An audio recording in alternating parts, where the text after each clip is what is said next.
Is Premier David Makhura ready and capable of reviving the ANC in Gauteng? Did Premier David Makhura's State of the Province address get a thumbs up from Gauteng's residents? Is it really possible to scrap e-tolls in Gauteng without further damaging the economy? And is the Gauteng province a better place to live in its 20 years of democracy? What time is it? It's question time.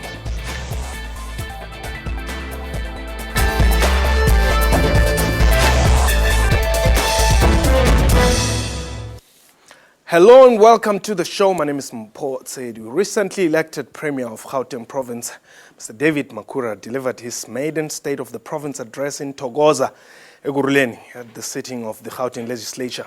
Of the entire 15-page speech, only one aspect made headlines. And this subject was actually in the last page. That was an announcement about a review of the e-tolls. Today on Question Time, we talk to Premier David Makhura. Premier, welcome to the show and congratulations. Thank you. How did you feel? 15 pages. And when you're about to conclude the speech, you make an announcement. It makes news more than everything else that you had said. I think that issue is an important issue for the people of Gauteng. Of course, I am disappointed. We addressed what we call a 10-pillar program for the next 5 years, the program for transformation, modernization, and reindustrialization of Gauteng. But I certainly know that it's an issue that many people were watching what we will say. We have confronted the issue of e-tolls in the context of a very comprehensive program to deal with all aspects of life in this province. So yes, I am disappointed, but you know what, I think it's fair. People wanted to hear what we will say on issues that affect them. What prompted that announcement? I mean, I was very careful of how you put it. You said you were going to establish a team that would review, other possibilities. There are no promises. You're not saying e-tolls are going away, but you're saying, something that was not there in the past is going to be there, which is a review. Yes. We made it clear that we will review the impact of e-tolls, and that's really the socio-economic impact of e-tolls, the impact of e-tolls on business in the province, the impact of e-tolls on residents, who I certainly know a lot of them would have preferred to have good public transport, but they are using their own vehicles to get to work. A few years later, there will be good public transport. We are still rolling that out, but as things stand now, many people have no choice but to use their vehicles to get to work, to do business around. So we know that that's not a small number of people in the province. Okay. So that's again, it's fair to expect that people will look at what we were going to say about it. But I am very clear that it is an issue we can't dodge. We have to review the impact. I've made it clear that we can't promise easy solutions. I've also made it clear that we can't claim any easy victories. We will see what the panel will say about the impact, and that's what will inform us. I'm very convinced that when we engage with the national government, once we have the report of the panel, we will be able to find the best way forward. Did it cost the ANC 10% in Gauteng?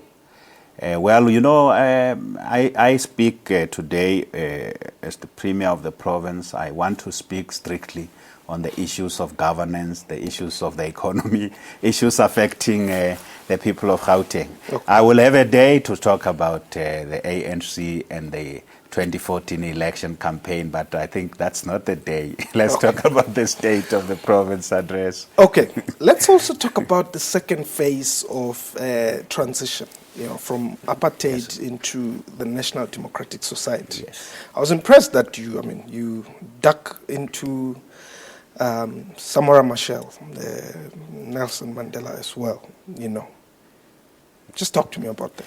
Yes, I think firstly I will really say that, when the president spoke during the inauguration on the 24th of May, he particularly said to South Africa and the world, welcome to the beginning of the second phase of the transition to a national democratic society. He came back to that theme during the State of the Nation address, and that's in accordance with how the ANC as the governing party characterizes the way forward. We talk about the National Development Plan as a very important plan to move our country forward. That's why things cannot be done the way they've been done before. We need a major shift. We need radical change.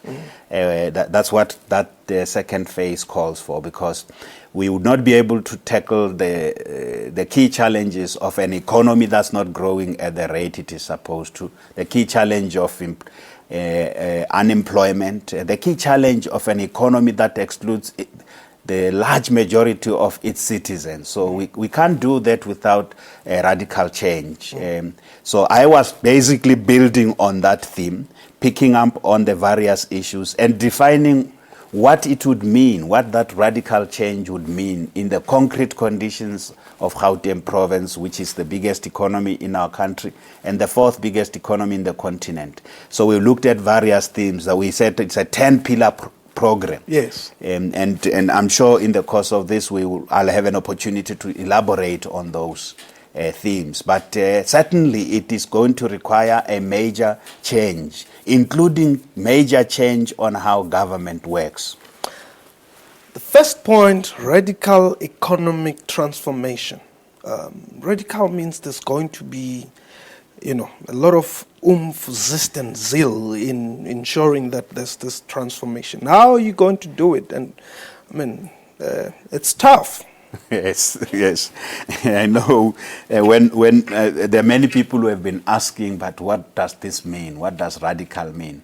I think all I can say is that, when we were student leaders at university, radical meant different things. You and I used to do a lot of things that we thought were radical. But in this particular case, radical means we have to fundamentally alter the relations, social and economic relations of colonialism and apartheid. So, because 20 years into democracy, the economy is still dominated by specific monopolies, monopolies that are essentially white-owned. The large number of black people are outside the economy. Spatial transformation, this apartheid spatial landscape, patterns of the apartheid landscape still persist. Black people are on the margins of the cities. Centers of economy. They travel long distances. The townships are out there. They travel long distances from work to home. Even with the major interventions we have made in education and health, black people are still those who are not at the helm. Young people, the overwhelming majority of black people are still not where we want them to be. So that's, in that sense, we're talking about radical also in terms of outcomes, in terms of the impact on the vision of a South Africa we would like to see. So radical is not just something we use as in form. Okay. We're talking about the content, but it also means there will be resistance to social and economic transformation. Okay. And it means we must be determined to tackle that type of resistance. All right. There will be vested interest which we have to tackle. We must be willing to confront the forces that are benefiting from the status quo. So in that way, we will need radical measures as well. Okay, let me hold you there. We'll talk about the other points out of this 10-pillar program. But for now, we're going to take a quick break. Please don't go away. We'll return shortly.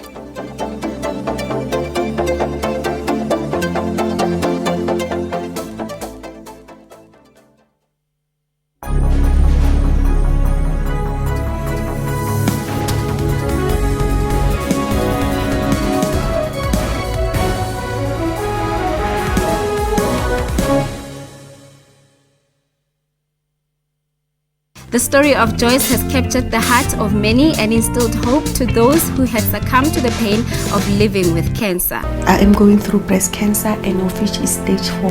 And the doctor said I left only with 25% to live.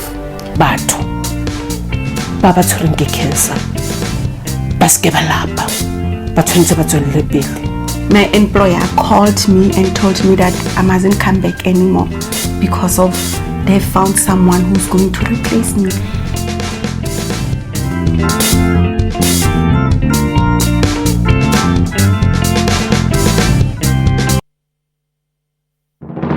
Zoom into Africa. This is Seychelles. The president is Mr. James Michel James. Seychelles got independent from United Kingdom on 29 June in 1976. The population is over 80,000 people. One of the major languages spoken is English. Monetary unit is the Seychelles rupee.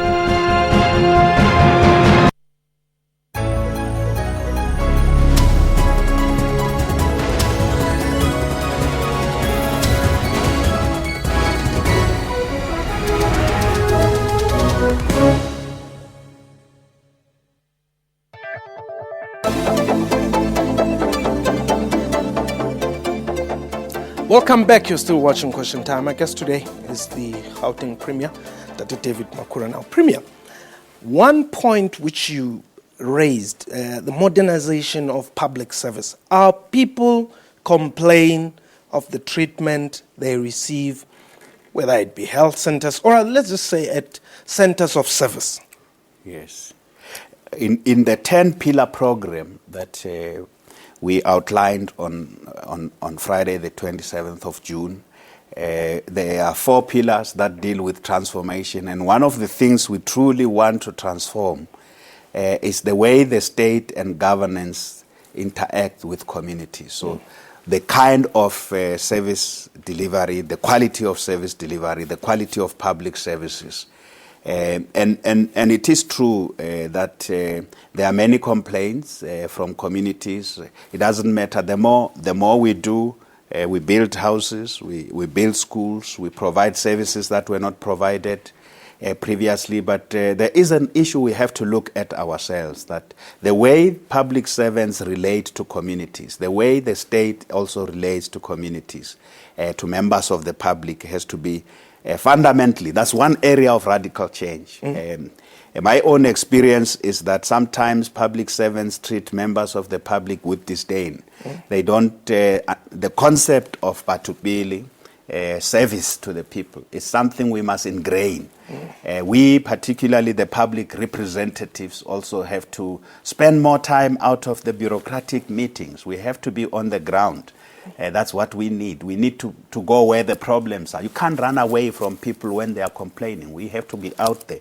But we also have to go to institutions that are providing frontline services. I've already started spending time to go to hospitals, to go to schools, to go to government offices, to go to police stations.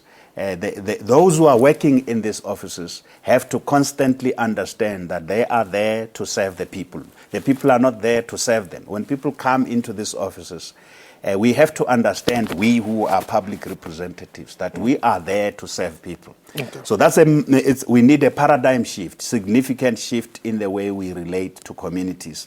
And when they raise their issues, we must be prompt. I mean, I have seen, civil servants can explain why something can't be done. They throw the rule book at the problem. There's a best pipe there. Communities are raising the issue. There is a pothole. They are very comfortable with explaining why that can be done. And we want the logic to change. We want things to be done promptly. We want to respond to issues as they are raised by communities. So service delivery is an important issue, but how we do it, it is even more important. Working in partnership with communities. I was about to say, how are you going to achieve this? And I realize that you have put, you have set yourself deadlines. Yes, you talk of 100 days, 200 days, 5-year plans and 50-year plans. How do you change the mindsets of people who've been operating, like you're saying, with disdain and disgust, basically, telling people to go back, come tomorrow, I'm on tea time, You go to Bara, some nurses make you wait there the whole day. And it's really disappointing that, some people would say, Pela, how ya Bara, you must go ka 4. Because you're going to wait there the whole day. I've seen it. I was at Tembisa Hospital and I met elderly people there. The elderly women who said they were there. When I got there at 8:30, they said they would have been there. Some of them from 6 o'clock waiting there. And I asked, why are you waiting? They say, no, we are being told that our files are still being processed. And it means essentially someone can die on the queue. Yes. If you think of it. Even before you see a doctor, you spend 2 hours waiting there. One of the reasons we want to modernize, and I'm very glad that Minister Mtswaledi is talking also about e-health. We want to modernize our health services.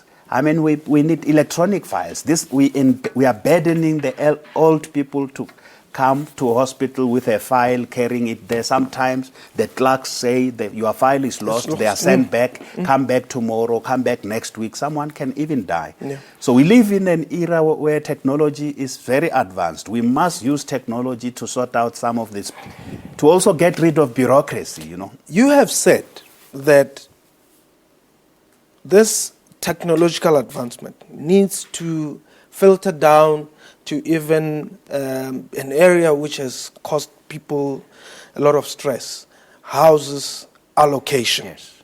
Because there's been a lot of corruption there. Yes. People get on the list, but you never reach, the first position. Yes. You are always number 20, and somebody who came after you, all of a sudden they have their houses there, and but procedurally everything is still okay. Yes. You are supposed to be waiting. How are you going to introduce technology to deal with them? So in addition to transformation of the economy, transformation of, what we call spatial transformation, accelerated transformation of social as well as other aspects of life, and transformation of the state. We talk about modernization of public service. In other words, everything government does, housing delivery is the best example. We can harness modern technology to solve the problems that currently are bedeviling us. It's not necessary to allow a situation where people are manipulating the lists, housing lists. People have been on housing lists for long, and then the lists keep changing. That's why we talk about using biometric technology, fingerprints. So if we use biometric technology in the way it has proven to work in Home Affairs, the transformation of Home Affairs has been dramatic in this country. Home Affairs offices today are some of the best places where you go, you get your certificate, you apply for your ID. There used to be chaos. Yeah. So the harnessing technology and biometric technology has been used there in Home Affairs in the most effective way to avoid many problems that we are having. We are looking at the example of Home Affairs to see how we can actually get rid of housing allocation fraud. Okay. So you only have your fingerprints are your fingerprints. If we give you a house, you have been allocated. You can't go and get another house in another province or find a way of changing that ownership. So that's what technology does. It works wonders. So we must embrace it and use it to solve many public service problems that we face today. That's why we talk about modernization. I want you to give a couple of things thought. How does Gauteng become, or all the townships in Gauteng, how are you going to modernize them to be like Soweto? Okay. But only after the break. This is question time.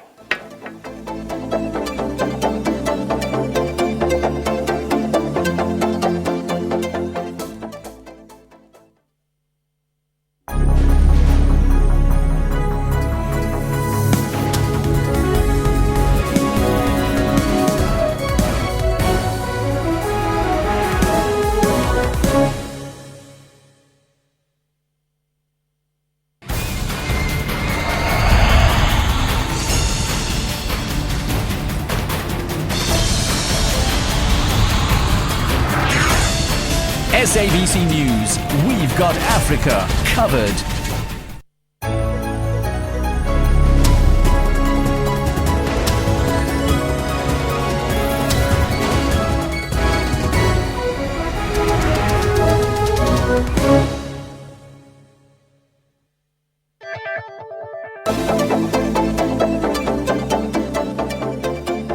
Welcome back. This is Question Time. You're watching. My guest today is the Premier of Gauteng, Dr. David Makhura. Now, Premier, the other admission that you made in your State of the Province address was some of the challenges which the province is facing.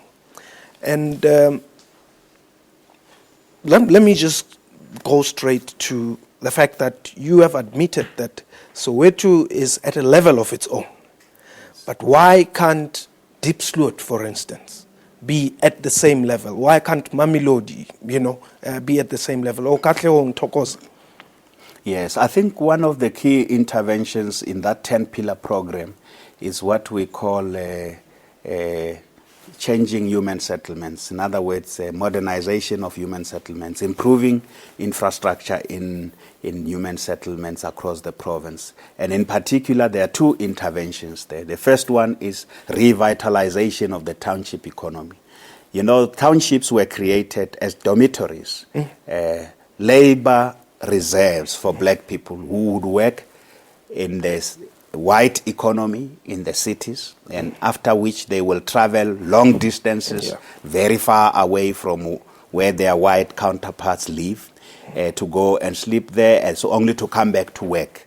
They were not meant to be vibrant centers of cultural and economic life. So one of the things we want to do in the next 5 years as part of radical economic transformation is to revitalize the township economy and bring more people into the mainstream economy through that intervention. We're going to be able to work with the township entrepreneurs, support them, institutional support, provide training, provide finance, but also help them with the markets for the goods they produce. I've seen a lot of what township people are doing across the province. Soweto is also the best example. Vilakazi Street is vibrant, culturally vibrant, economically vibrant. There are many township entrepreneurs there trying to do things for themselves. And that's the way that we can address also the big problem of unemployment and poverty. We need a major culture shift, major paradigm shift, that our people can do things for themselves, but they need government support. So revitalizing the township economy is the first intervention. The second one is what we call township renewal. The streets, the roads, social infrastructure in the townships must be upgraded, it must be improved. That's what we're going to do. And as you say correctly, Soweto is the best example of how what was like a dead township essentially was brought to life through major investment in social infrastructure, in the roads, housing development, and also ensuring that you're able to bring more economic life into the township. So we're going to do that, especially the 25 top older townships in Gauteng across. We're going to invest significantly in ensuring that infrastructure in those townships looks good, because it's only when you have good infrastructure, places where our children can go and play. They can play all kind of sports. They can engage in cultural activities. So Soweto is green today. We've got green public spaces. We've got parks there. We want to do that in every township in Gauteng. And when we do that, we are reinforcing the transformation of the townships into thriving cultural and economic hubs. But we would not only do that, we would want to ensure that big business comes to party. The township entrepreneurs must be supported. The big business must be able to buy some of the goods and services procure from township enterprises. I certainly want the government I have the honor to lead must be able to buy some of the food, like bread baked in the townships, to provide to the schools, the school nutrition program, to provide to the hospital in the township. The uniform that the children wear in schools, we support a lot of those children who particularly come from poor households. We must be able to buy it from from the township enterprises and cooperatives there. Okay. And that way we will have more people participating in the economy. You said you are willing, and actually I think you said you have started engaging with the people of Beggarsdal. Yes.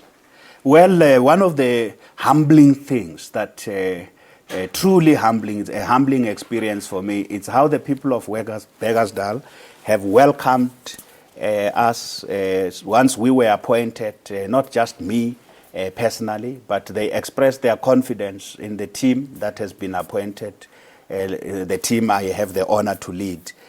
So they issued a statement. They continue to do that. After the State of the Province address, I looked at what they said. They have confidence in our capacity to address their problems. I'm humbled by that. We want to work with all the communities in our province, those that may have been frustrated, those that may have used violence wrongly, because we don't want violence. We want communities to raise issues. We want to work with all of them to address the core challenges they face, to revitalize the township economy in Beggarsdal. There are many young people who are left completely hopeless there. We want to give them a sense of hope, but they must come to party. The community leaders must come to party. We want to work together to move this province to the next level. And it is only that way, by working together, not running away from the communities. Even when they insult us, we will go to them. It is only that way that we will change this situation. Premier David Makhura, thank you very much for the time. Thank you. Thank you. That was the Premier of Gauteng, that David Makhura, and that was Question Time for today. Our email address, questiontime@sabc.co.za. Twitter handle @questiontime24. From me and the crew, have yourself a wonderful time. Goodbye.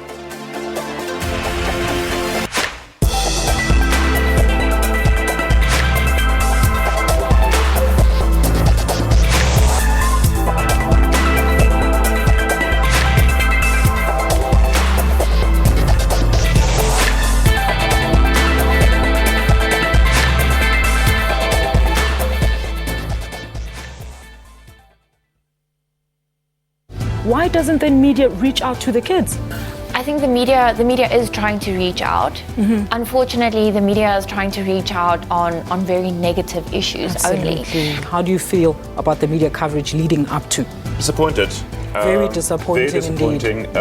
My problem was that became the story about hunger rather than hunger. And I'm just a bit find it bizarre that we worry more about if a celebrity X can go and make it on $1 a day than the 840 million people around the world who have that every day. So that is where media, in my opinion, again, got the issue wrong. Watch Media Monitor with me, Alicia Jali, Sundays at 9 a.m. only on the SABC News channel. Africa is growing at a rapid rate. A huge part of this African growth is technological innovation. Like a group of students hard at work in Uganda developing tools that will save lives. Or an African-developed payment method making the public transport industry cashless in Kenya. You book me through M-Pesa. There are apps only for people who live here. And the continent is accepting the growth of modern technology usage in people's everyday lives. The ICT revolution now belongs to Africa. This is information that matters to us. To find out a bit more about social media and technology news, join Ms. Phumelele Zondi every Sunday at 7:30 p.m.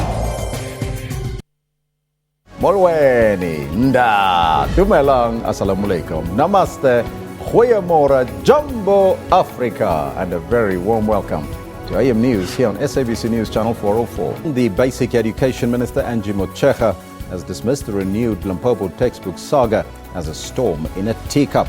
They have to collect books the previous year. And it's actually the very principals, if that's what they told me was true, they'll be ill-disciplined because they were supposed to have collected books so that state doesn't buy books because we don't buy the same books every year. A book is supposed to last for 3 years. So they are supposed to collect them so they don't run short. That's AM News, daily at 10 a.m. on SABC News